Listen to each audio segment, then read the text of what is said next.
எங்கள் தங்கம் எதையோ பார்த்துட்டே இருக்குதுன்னு பார்த்தா என்னன்னு பார்த்தா 2 சிட்டுக்குருவி இருக்குது. அங்கேயும் இங்கேயும் பறந்து பறந்து ஓடிட்டு இருக்குது. எங்கள் தங்கம் அந்த சிட்டுக்குருவியவே வாட்ச் பண்ணிட்டே இருக்குது.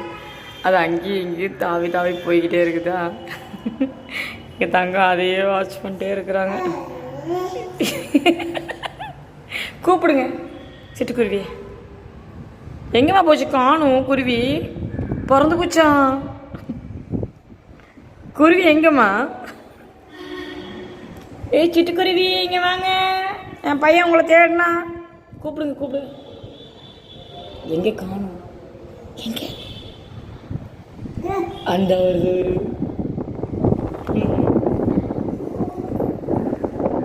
பாவம் என் குழந்தை ஏமாந்து போயிட்டு இருக்குது. சிட்டுக்குருவியை காணும்னு தேடிக்கிட்டே இருக்குது போல பாவம்.